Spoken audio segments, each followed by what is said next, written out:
Kemudian kita masuk kepada soal yang terakhir ini, Pak. Soal yang nomor 3. Bolehkah mengeluarkan hewan kurban dengan cara arisan? Jadi contohnya begini, Pak. Ada segerombolan orang. Seperti ada 10 orang. 10 orang ini ngadakan arisan. Jadi setiap tahun setiap orang ini mengeluarkan uang 300.000. Kalau dikalikan 10 menjadi 3 juta. Nah, uang 3 juta tersebut digunakan untuk membeli kambing dan digunakan untuk berkurban. Untuk kurbannya sendiri boleh apa tidak? Bisa apa tidak? Apa memperoleh kesunahan apa tidak, Pak? Kalau arisan ini? Ya, itu perlu dilihat kenyataannya. Kenyataannya yang arisan, terus beberapa kalimat-kalimatnya juga perlu diperhatikan. Itu bisa jadi nadar. Dalam urusan sunnah, ya dilihat juga saat dia nerima arisan ya. Di 4 hari itu dia cukup enggak untuk berkurban gitu. Kalau dia sendiri masih butuh, ternyata banyak hutang dan tidak ada yang yang bisa dimakan di 4 hari itu, hari raya dan 3 ayam tasyrik. Ya gak sunnah bagi dia saat itu. Ya bisa diberikan kepada anggota yang lain, mungkin tahun depan dia mampu. Begitu.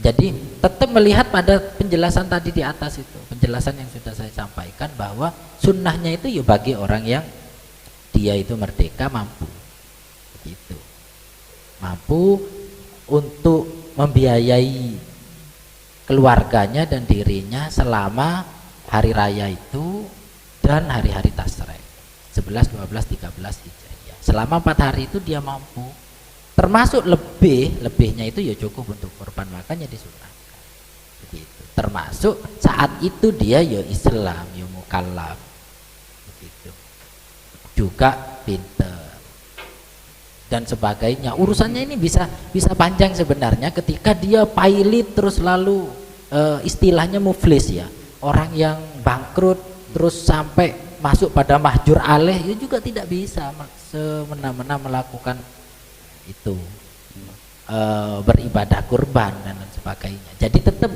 dilihat pada kenyataan di lapangan. Tapi kalau sudah melakukan itu, sudah jelas nadar terus menjadi wajib, ya mau gak mau ya harus dilaksanakan begitu.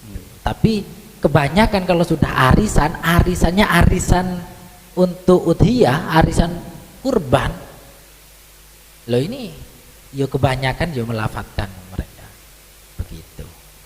Nah kalau sudah begitu maka itu tetap harus dilaksanakan. Ada beberapa ibarat ya dalam kitab itu. Tadi kan syarat sahnya hewan itu harus sehat dan terbebas dari aib gitu ya. Loh ketika dia nadar hewan yang aib, gimana? Nadar hewan yang aib, yang kurus lah, nadar hewan yang gak ada dagingnya. Ya apa ya mau gak mau, ya tetap harus dilaksanakan. Karena itu nadar wajib. Apakah terjadi menjadi udhiyah? Enggak. Tasarrufnya gimana? Loh tasarrufnya ini anehnya ya. Tasarrufnya berlaku sebagaimana udhiyah yang manduro. Jadi tidak boleh dimakan dirinya, juga tidak boleh dihadiahkan. Ya Berikan fakir miskin, disedekahkan itu. Jadi seumpama kita dapat arisan tapi kita kok tidak mempunyai harta yang lebih pada hari raya terus ayam tasyrik, kita lempar kepada orang lain dulu, Pak. Itu solusinya. Ya. Nah, karena saat itu dia tidak disunahkan untuk berkurban. Nah, sebenarnya pertanyaan-pertanyaannya itu yang harus dikembangkan yo, pertanyaan-pertanyaan yang lebih banyak terjadi di masyarakat. Begitu seharusnya. Banyak karena permasalahan-permasalahan di masyarakat yang berkaitan dengan kurban. Padahal ini urusan ibadah sunnah. Tapi sunnah ini sunnah yang khusus, yang ditentukan beberapa syarat dan lain sebagainya, ketentuan-ketentuan yang lain. Nah, ini harus diperhatikan karena tidak jadi. Ada beberapa yang salah paham juga bahwa kalau sudah berkurban ya sudah selesai gitu, karena sudah melakukan kesunahan berkurban satu kali saja. Ya boleh-boleh saja, wong anjing namai sunnah. Tapi itu ya, kesunahan itu tuh tidak untuk satu kali, tidak seperti kewajiban haji dan umroh begitu, enggak. Ya setiap tahun kalau mampu ya sunnah dia begitu. Namanya sunnah muakkadah. Ya, ketika dia benar-benar mampu terus tidak melaksanakan ya karena apa ya,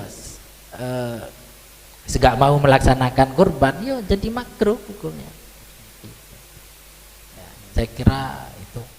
Terima kasih atas penjelasan yang telah dikupas secara detail tentang pandangan umum, tentang pembahasan seputar masalah yang terjadi di dalam masyarakat. Dan alhamdulillah rangkaian acara Kupas Tuntas kali ini telah kita simak bersama. Terima kasih kami ucapkan kepada pemateri yakni Ustadz Syukron yang telah mau berbagi ilmu dengan kita. Semoga menjadi ilmu yang manfaat dan barokah. Dan terima kasih kepada semua audien yang mau melihat dan menyimak acara Kupas Tuntas kali ini. Demikian dari kami, semoga sukses dan sampai jumpa di konten Kupas Tuntas selanjutnya. Kami tunggu di kolom seputar pertanyaan yang perlu kami kupas di konten Kupas Tuntas selanjutnya.